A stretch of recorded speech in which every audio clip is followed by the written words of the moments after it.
بسم اللہ الرحمن الرحیم۔ آج میں آپ کو بتاؤں گی کہ توبہ کب اور کیسے کریں، کیونکہ ہر چیز کے طریقے کی طرف توبہ کا بھی ایک طریقہ ہوتا ہے۔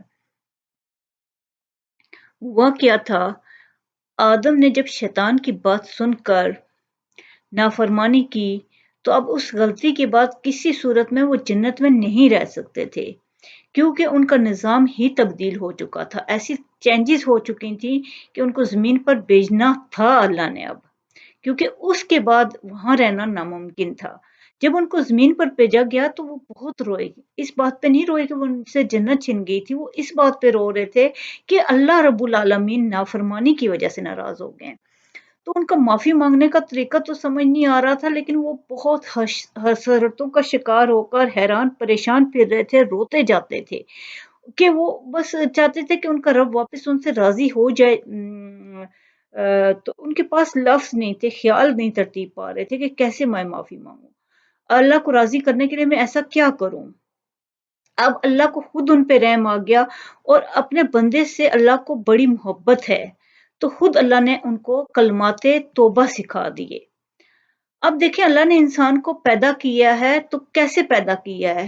گناہ اور ثواب کے بالکل درمیان میں۔ جب بچہ پیدا ہوتا ہے، جب تک وہ رہتا ہے تو وہ اس کے نہ وہ گنہگار ہوتا ہے نہ وہ نیک ہوتا ہے۔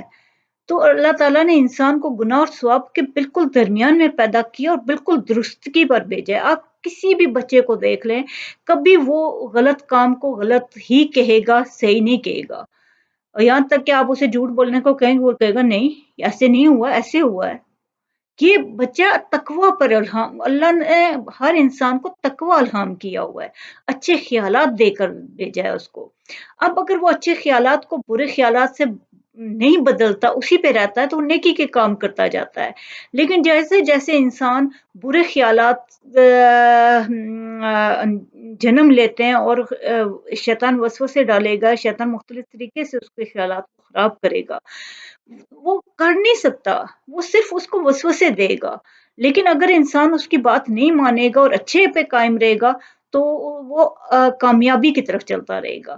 لیکن اگر وہ شیطان کی بات مان کے برے خیالات کے زیر اثر غلط کام شروع کر دے گا، تو بیرونی اور خارجی دنیا سے جو سپٹمز ہوتے ہیں ان کو غلط انٹرپریٹ کرے گا کہ اللہ نے اس کو اچھی انٹرپریٹیشن دی تھی، اس نے خود غلط کی ہے۔ تو اللہ نے اس کو درست مقام پر رکھ کر صحیح کرنے کی توفیق دی ہے۔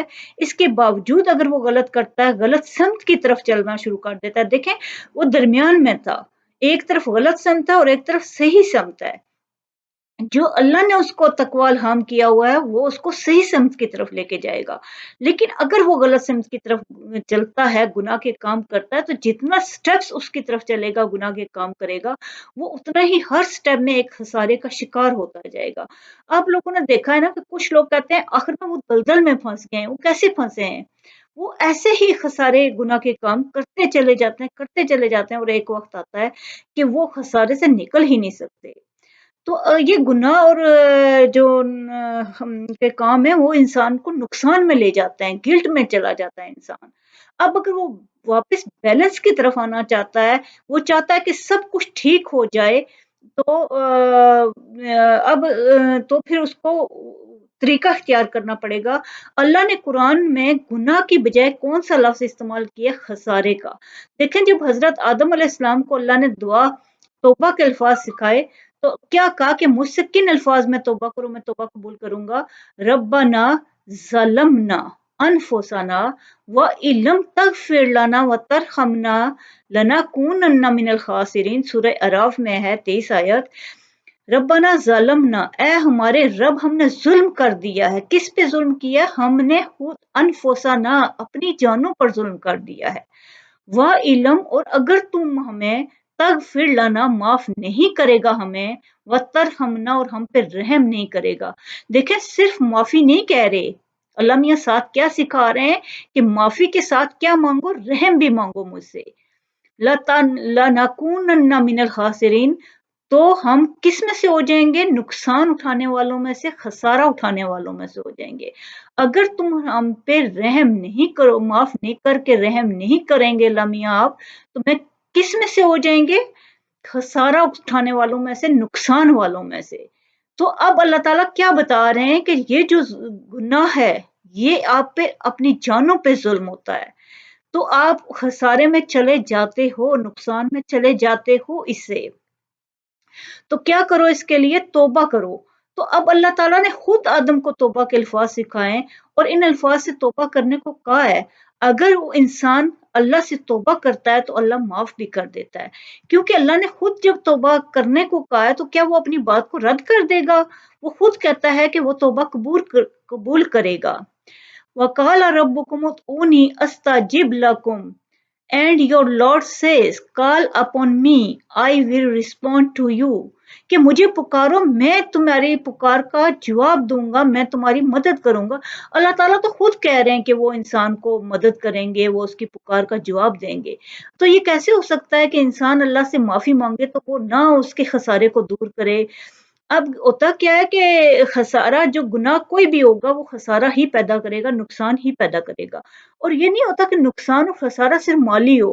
کچھ لوگ کہتے ہیں کہ وہ گناہ کے کام میں ہیں لیکن ان کی مال و دولت بڑھتی جا رہی ہے، مال و دولت بڑھتی جا رہی ہے، تو یہ بھی دیکھیں کتنے رزق میں کمی ہو رہی ہے، ان کے کھانے پینے کی، ان کی بیماریوں کی، ان چیزوں کی طرف بھی تو دھیان کرے نہ کوئی۔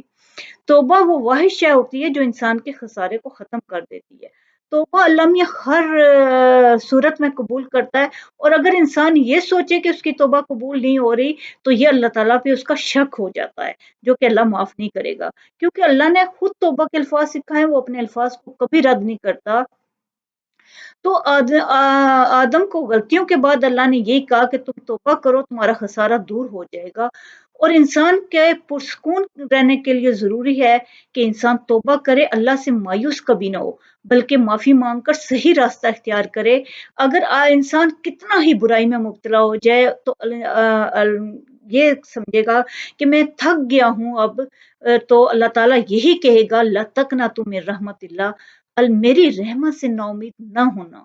اللہ تعالیٰ سورہ زمر میں یہ کہہ رہے ہیں کہ سب کچھ کر لینا لیکن مجھ سے نا امید نہ ہونا، کیونکہ اللہ تعالیٰ کہہ رہے ہیں کہ مجھ سے ہر حالت میں پر امید ہی رہنا ہے کہ میں تمہیں معاف بھی کروں گا اور تم پہ رحم بھی کروں گا۔ اللہ آپ کو بہت کامیابیوں اور خوشیاں عطا کرے۔ شکریہ۔